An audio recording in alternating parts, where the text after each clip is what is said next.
Hi, respectful greetings to all of you. I hope you are all doing well this year too.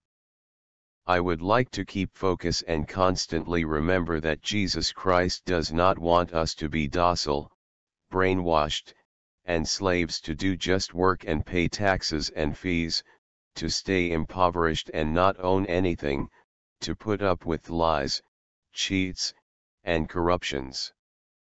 Jesus Christ wants us to not overlook facts and this way to be compliance with the committed crimes by psychopathic people of any social class, position, background, wealth, education, or family ties, crimes committed in our very eyesight and our knowledge. Being Christian does not mean we have to stay and suffer. Let's follow courageously his example. This time, the topic is something that was unimaginable for the first people who found refuge on the American continent from the European oppressive royalties and brutal imperialism. We gonna look into the American oligarchy. The fight for democracy is just the first step that we have to consider if we want a future for us and our families. Let's dive into this analysis. Historians have been having a good time setting the record straight, thanks to the likes of Republican presidential candidates like Donald Trump, Ron DeSantis, and Nikki Haley. Most recently, at a Berlin, New Hampshire town hall, Nikki Haley's holiday season gaffe, or more accurately her attempt at whitewashing slavery when asked by an audience member about the origins of the Civil War, is a case in point. Not wanting to offend the white racist base of the GOP, the former governor of South Carolina, while deliberately omitting slavery as part of her answer, had this to say about the first state to secede from the Union in 1860. She said, quote, "Basically how the government was going to run and freedoms and what people could and couldn't do. What do you think the cause of the Civil War was?" she asked the person who asked her about her position about what ignited the Civil War. The questioner responded to her by saying, "I'm not running for president." Haley then continued to explain her answer. "I think it always comes down to the role of government and what the rights of the people are. And we will always stand by the fact that I think the government was intended to secure the rights and freedoms of the people," Haley said. "It was never meant to be all things to all people. Government doesn't need to tell you how to live your life. They don't need to tell you what you can and can't do. They don't need to be a part of your life. They need to make sure that you have freedom." The questioner told Haley they thought it was astonishing she gave an answer that did not mention slavery this way, taking out an important historical fact and reality. "What do you want me to say about slavery?" she responded before pivoting and asking for the next question. While several political and economic factors ultimately contributed to the start of the American Civil War, slavery was at the center of the nation's tension. It was about slavery, we are all told in school's history classes. South Carolina's 1860 Declaration of Secession listed northern states' refusal to enforce federal fugitive slave laws and President Abraham Lincoln's policies that attacked the institution of slavery at the crux of their consternation. Aha! Interesting. So basically it was about how the government was going to run and freedoms and what people could and couldn't do.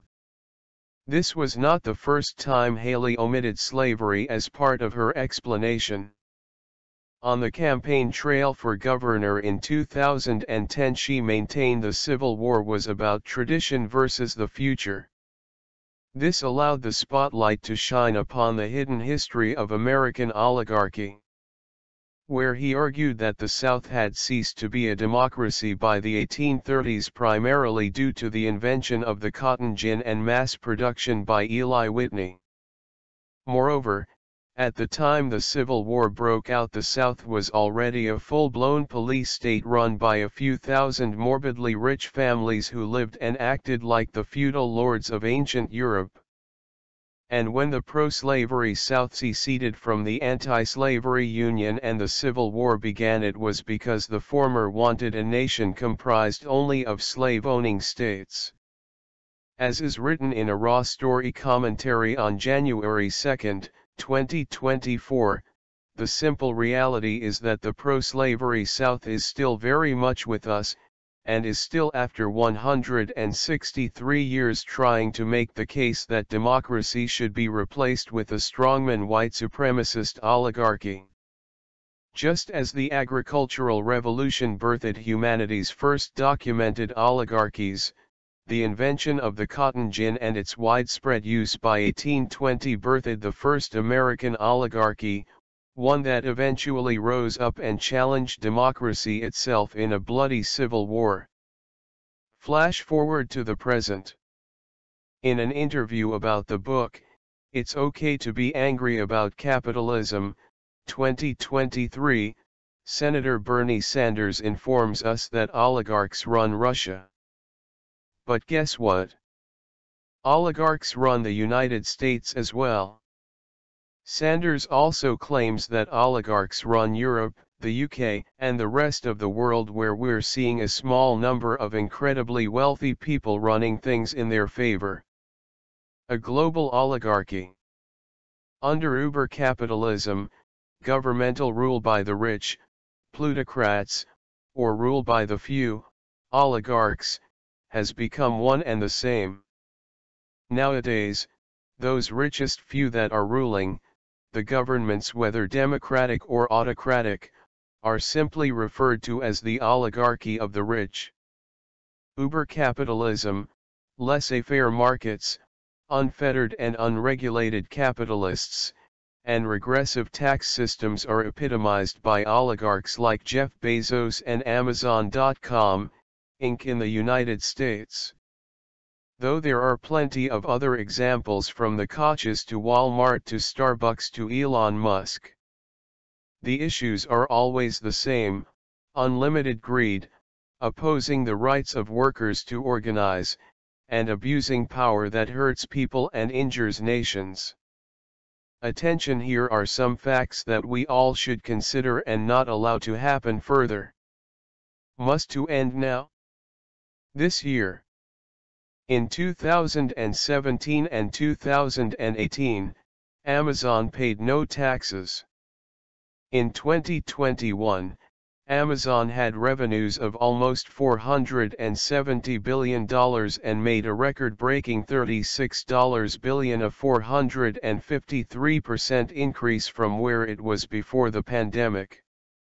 While some Amazon essential workers were literally catching that disease and dying during the first year of the pandemic, Bezos became $65 billion richer, or a 57% increase in his fortune. His net worth of $170 billion made him the second wealthiest human being on the planet, behind Musk, who had a net worth of $186.9 billion as of March 2023. Known on Wall Street as the Big Three, BlackRock, Vanguard, and State Street investment asset managers controlled more than $20 trillion, or the equivalent GDP of the USA at the beginning of 2023. Their portfolio consists of banks, transportation, healthcare, media, and real estate. Taken together, these investment firms are the largest shareholders in the biggest banks in America, such as J.P. Morgan Chase, Wells Fargo, and Citibank. They are among the top owners of the 4 major airlines in the U.S.: American, Southwest, Delta, and United. They are also among the largest stockholders in Comcast, Disney, and Warner Brothers. On average, they own 20% of the major U.S. drug companies and about 1/3 of the homes purchased in the nation in 2022. In short, These oligarchs control the U.S. democracy as they spend tens of billions of dollars on campaign contributions to both major political parties for the purposes of buying politicians who will do their bidding. They spend billions more on lobbying firms to influence governmental decisions at the federal, state, and local levels. Modern-day oligarchies are associated with the dissolution of the USSR in the early 1990s, the destruction of the Communist Party and the KGB networks, and the rise of competitive politics and post-Soviet market economies came the formation of the national states of Eastern Europe and Northern Eurasia under the strong influence of oligarchic groups. At the beginning of the 21st century, governments of post-Soviet nations tried to end oligarchies in one of two ways, democratically or by systems of pyramid-like power. In the former, oligarchical corruption was fought in the public sector by strengthening the rule of law and calling for a clear division between the public and private sectors. In the latter, pyramid-like power systems were of two kinds: single pyramid autocracies or multi-pyramid hybrid regimes with both democratic and non-democratic political elements. For example, the success of the single pyramid model in Azerbaijan, Belarus, and Russia gave birth to the current autocratic regimes in those countries. Multiple attempts, on the other hand, to fight corruption have kept Georgia and Ukraine as hybrid regimes interpolated by many oligarchic groups and repeatedly oscillating between more and fewer political and economic freedoms. After Russia invaded Ukraine's Crimea region in 2014, sanctions from the US, Switzerland, and the UK were imposed on businessmen and officials believed to be in Mr. Putin's inner circle. The US expanded its sanctions in 2018 to Russians indicted by Special Counsel Robert Mueller for alleged interference in the 2016 US election, and several other oligarchs and officials the US government allegedly had been involved in various forms of worldwide malign activity. When Russia invaded Ukraine again in early 2022, the US, the UK, and the European Union ratcheted up their sanctions on several of Russia's richest and most politically connected elites. Western governments are chasing down the yachts, jets, and bank accounts of an expanding list of Russian billionaires and Kremlin elites, hoping to use them to pressure Russian Vladimir Putin to pull back from his country's invasion of Ukraine. As it turned out, those sanctions were not enough to make Putin rethink his course of warfare with his much smaller neighbor. Similarly, federal prosecutors had been quietly issuing a series of subpoenas to seize U.S. assets held by Russian oligarchs, pretty much to no avail. So the Justice Department in late November asked Congress for a new law that would streamline the process after delaying tactics by defense attorneys were stymieing their efforts. Oligarchies are not necessarily good or bad, however, where rule is by the few, they tend to rule in favor of themselves. The term oligarchy varies or is amorphous and somewhat subjective. Globally, people argue about which countries should be listed as oligarchic and which should not. The World Population Review has recently identified China, Iran, Saudi Arabia, North Korea, Russia, Turkey, Ukraine, the United States, Venezuela, and Zimbabwe as oligarchic. Let's see now a more detailed picture of oligarchy countries in 2024.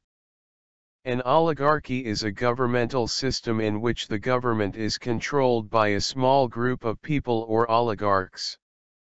The term oligarch comes from an ancient Greek word, oligarchia, which means the rule of the few. Oligarchs typically gain control through financial means, such as donating heavily to politicians who, in turn, rule in ways dictated by the oligarchs. However, Oligarchs may also gain influence through their social status/nobility, fame, education, or political, religious, or military connections. Oligarchies in which a family rules often result in power being passed down from generation to generation. Several modern countries could be described as oligarchies, including Russia, China, and arguably even the United States. Types of oligarchy: attention. Knowledge is power and wisdom to find, see, and fight the hidden evil, wherever is hiding. Oligarchy is actually an umbrella term that encompasses at least 13 specific variations of rule of the few. Now let's look into those rules. Oligarchy comes from the Greek word oligarchia, which means the rule of the few. It's a form of government where the power structure is held by a few businesses, families, and individuals and can be concealed under the guise of democracy. Plato once described oligarchy as a constitution teeming with many ills, one of which is greed. The main goal of oligarchs is to accumulate and preserve their personal wealth. Today, oligarchs steer politics to their benefit by funding think tanks, lobbyists, and politicians. Aristocracy. His is a government that is ruled by a small privileged class, often made up of hereditary nobility. In many cases, because of their wealth, intellect, or rank, these people are considered to be superior to others. In an aristocracy, the leaders are put in power because it is believed that they are the best ones qualified to lead, mainly because of certain characteristics that they possess. The word aristocracy comes from the Greek word aristos, which means best. Synonyms for aristocracy includes words such as upper crust, gentry, elite, and nobility. Autocracy, dictatorship. There are two main forms of autocracy: dictatorship and monarchy. In an autocracy, the main power is found in the hands of one person, and that person is not held to any type of legal standard, which means they can get away with anything. Nazi Germany is a perfect example of an autocracy. Unfortunately, in this type of government, the only options available are a mass insurrection of a coup d'état. There is simply no option for the average citizen to change the political and governmental climate. Band society oligarchy. This involves a government that is ruled by a very small unit, normally a family unit. Its hierarchy is semiformal and resembles a pack in certain animals, including wolves, which is where the term comes from. In this type of oligarchy, all of the power is in the hands of the few, and usually the few are family members, although this doesn't necessarily mean that the family members in future generations will automatically inherit this power. Soon after the Soviet Union fell, it became an oligarchy because a small group of billionaires dominated all of the political power and wealth. Band societies usually have a small legislature and are stable politically. Advantages include that individualism is encouraged, security is enhanced, and it is adaptable to changes, while its disadvantages can include disorder, threats from external sources, and a more closed society. Ethnocracy. An ethnocracy is defined as rule by an ethnic group. This type of political regime uses a group of people that is dominant to get more power and resources. It is essentially the rule by a certain ethnic group, sometimes the one in the majority, although this is not necessarily true in all cases. In fact, ethnocracy often involves power by those that are not in the majority. Examples of countries that practice ethnocracy include Israel, Serbia, Sri Lanka, and Cyprus, not to mention South Africa, which is perhaps the most well-known ethnocracy of all. Geniocracy. With a focus on problem-solving and creative intelligence, geniocracy is essentially a government that is run by geniuses. Compassion and intelligence are the two main characteristics of the person in charge of these types of countries, and these two factors are considered more important than other factors, including education, familial significance, or a majority rule. If Tesla and Einstein formed a government, it would be called a geniocracy because of these two men's intelligence. Modern-day countries that practice geniocracy include Canada, Germany, and Honduras, although officially and technically, geniocracy describes a hypothetical type of government. Gerontocracy. The modern form of gerontocracy has been around since the 1800s, and it involves a rule by the elderly.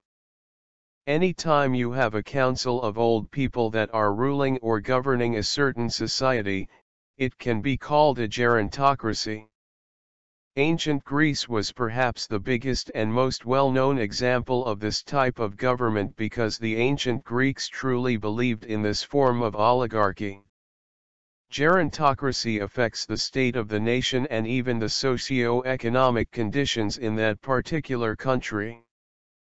Gerontocracy is the form of government practiced in countries such as Vatican City, Hungary, Ireland, Iran, and Cuba, among others. Critarchy. A critarchy is a rule of the people by judges. Also called a dikastocracy, it originally referred to a system of rule that existed in ancient Israel and was made up of judges, although there is still a form of this type of government in existence today. The laws in a critarchy are customary laws, not statutory ones, and Somalia is a perfect example today. The word comes from the Greek word krites, which means judges. Other examples include countries such as Iran, Albania, Kenya, Romania, and Vietnam. Netocracy. A netocracy has an interesting origin. It originated when Catholic popes assigned their illegitimate sons, whom they called nephews, to positions of power within the government. They did this so that the church would continue to have the ultimate power and to own land that was, therefore, kept within the church's possession. South America is an example of a country that once used this type of oligarchy. Oligarchy, standard. If a small group takes over the power of a country, it is known as an oligarchy. Very often, these governments are corrupt and selfish, because the leader is in the job to benefit himself and to make his and his family's life better. The US, Cuba, North Korea, China, and South Africa are examples of countries that now practice an oligarchy. Plutocracy. A plutocracy is a country in which governing is done by the wealthy. In other words, that person only gets into power because he is rich. Examples of a plutocracy include Greece, Rome, Japan, and Tunisia, among others. The term plutocracy was first used in the mid-1600s and is defined as a citizenry controlled by the wealthiest citizens, which is almost always in the minority. Plutocracy is not based on a particular political philosophy, because it simply refers to governing by very rich people. Sortition. This type of oligarchy once involved drawing or casting lots in order to choose who will rule, although its modern-day definition is the selection of the ruling class by choosing random people from a larger pool of people. It is also called a demarche or allotment, and the leader is chosen from a random sample of a large group of candidates. This form of oligarchy was very common in ancient Athens, as most of its political officials were chosen this way. At the time, the use of this word was an important part of a democracy. Examples of this type of oligarchy include Athens, Switzerland, and Italy. Technocracy. This is a type of government whereby the rulers are people with technical or elite expertise and have a lot of technical and scientific knowledge.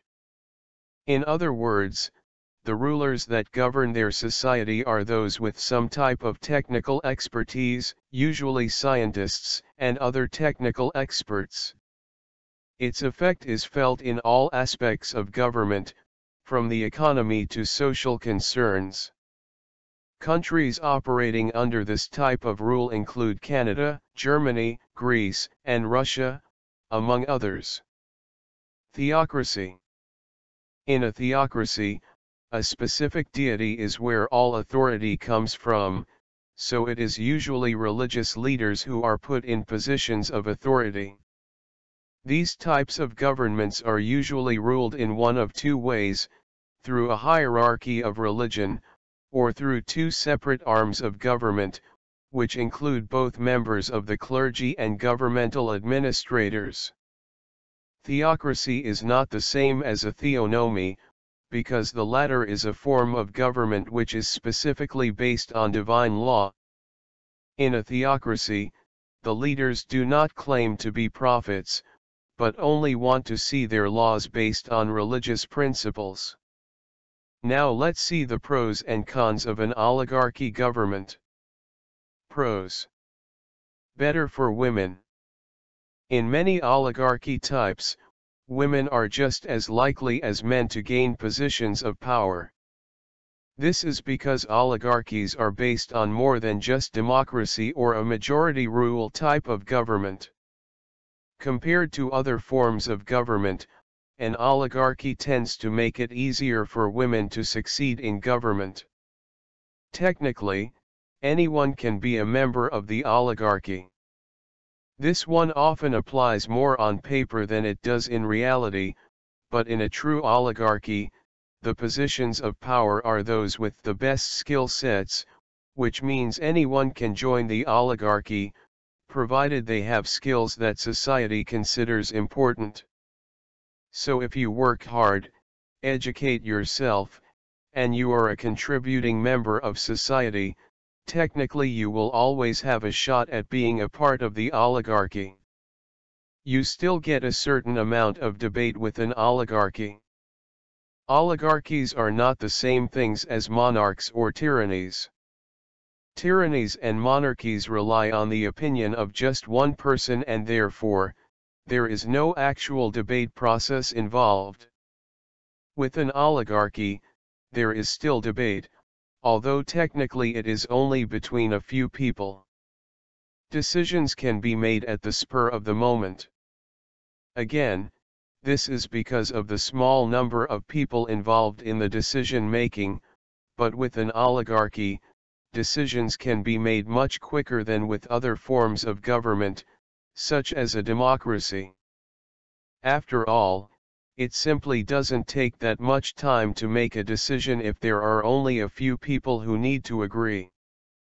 It can be representative of the people.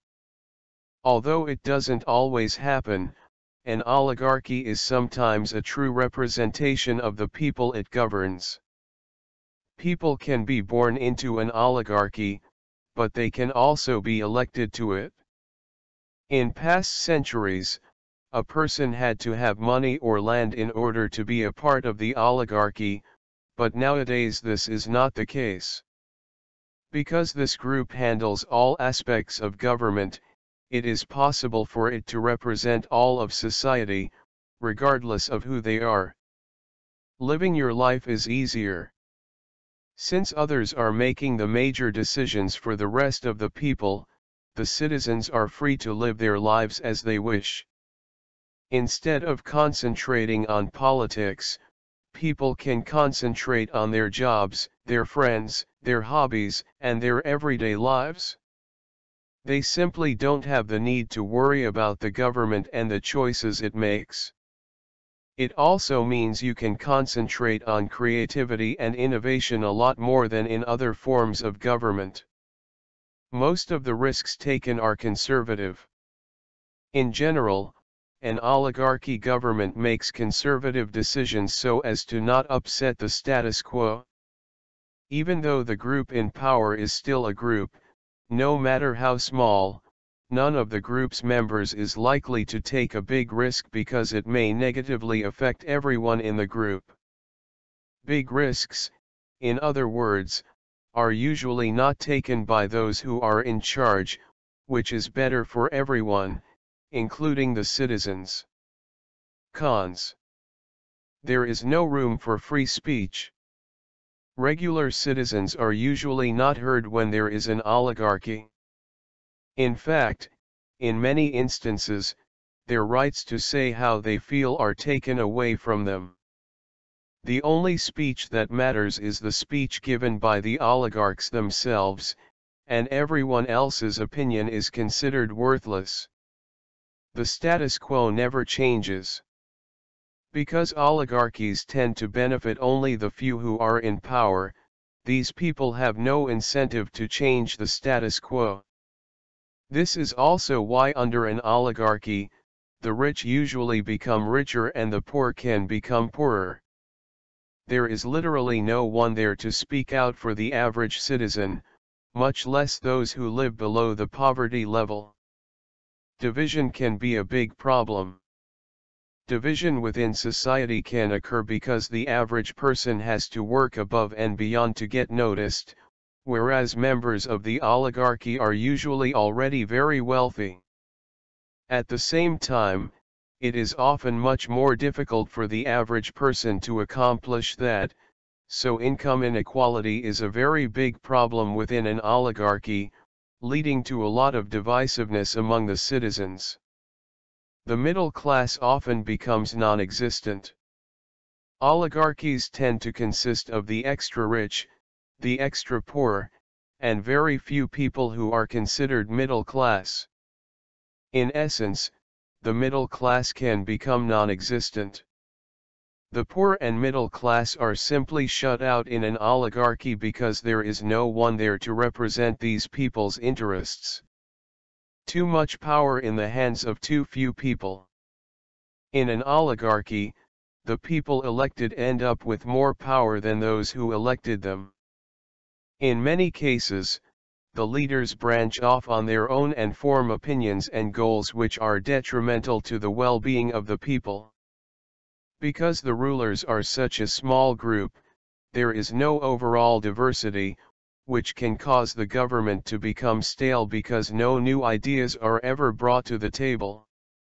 It is conducive to violence.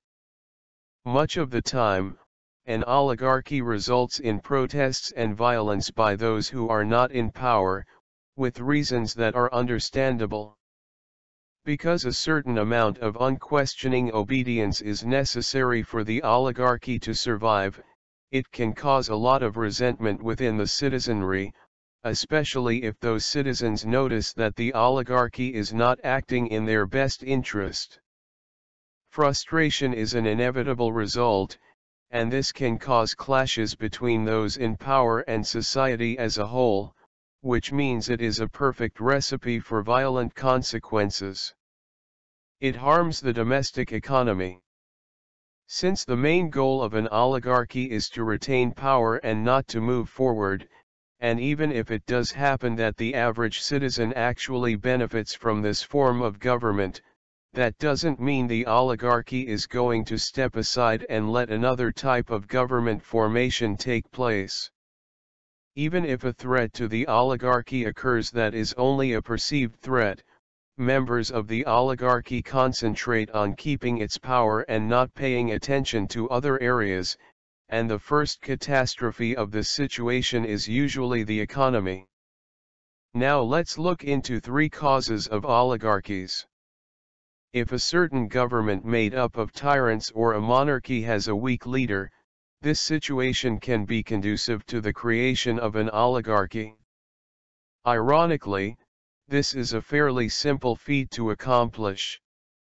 With a weak leader, oligarchs gain more and more power over that leader, so when the leader is out of office, the oligarchs simply choose a puppet or even someone from their own group to replace that leader. When the citizenry is ill-informed, an oligarchy government can result. When citizens don't stay informed, or when the current leader makes it sound as though what is going on in the country is too complicated for the average citizen to understand, people eventually give up and let people take over who they think are more knowledgeable to rule. More often than not, the people who take over are not, in fact, more knowledgeable or informed. However, if this is the perception of the citizenry, it is easy for an oligarch to step in and take control. If a particular country has leaders who suddenly decide to increase the amount of power they have, even if it doesn't benefit the rest of the population, an oligarchy can result. In essence, oligarchs take more and more power and wealth from the rest of the people, people whose interests or skills do not equal the leader's interests or skills. The leaders are motivated to take that power away, and the citizens just don't have the expertise to fully understand what is happening. We can examine are oligarchies good, evil, or neutral? In theory, oligarchies are neither good nor evil. For example, an oligarchy in which the ruling people always made the same decisions that the population at large would make would be governing in parallel to the will of the people. Most people would consider that a good oligarchy. However, many theorists, from Aristotle to influential Italian sociologist Robert Michels, have observed that in the overwhelming majority of cases in which a few people are given power over a larger group, those few will eventually choose to establish policies that benefit themselves at the expense of the people as a whole.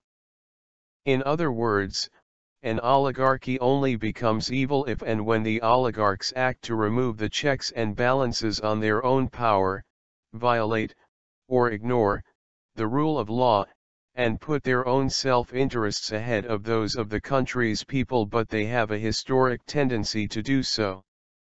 The impact of an oligarchy government on its people. When oligarchy governments become more self-serving, they typically become more authoritative and take on controlling, sometimes even oppressive or exploitative governmental policies. Income inequality tends to increase as wealth is funneled towards rulers instead of those in the working class. The middle class shrinks as the rich get richer and the poor grow poorer. Additionally, a soured oligarchy tends to inhibit economic growth and creative agility due to a ruling class focused on maintaining the status quo, typically at the expense of actions that would benefit the middle and lower classes. Lastly, an oligarchy can result in puppet leaders, weak politicians who present as strong leaders but are in fact mere figureheads controlled by the oligarchs who funded their election campaigns. This menace should not exist in our country. We should be a shining light of freedom, but we have sadly plenty of problems in our yard. Oligarchy in the United States. Opinions differ on whether the United States can be considered an oligarchy. Americans enjoy many features of a democratic government, such as elections and freedom of speech. However, there exists substantial evidence that powerful corporations and affluent individuals have a significantly larger influence on policy making than ordinary citizens. For example, corporations, and even private individuals are legally allowed to donate massive amounts of money to politicians' political campaigns, enabling their chosen candidates, typically those who put corporate interests ahead of those of non-wealthy people or the environment, to fund many more advertisements, assistance, and other resources, even disinformation campaigns, than their opponents. Corporations and individuals can also hire lobbyists to influence politicians already in office.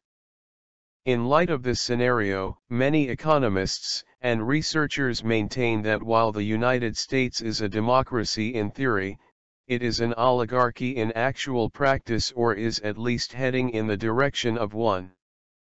The classification of any particular country as an oligarchy is often debated and can depend upon the source.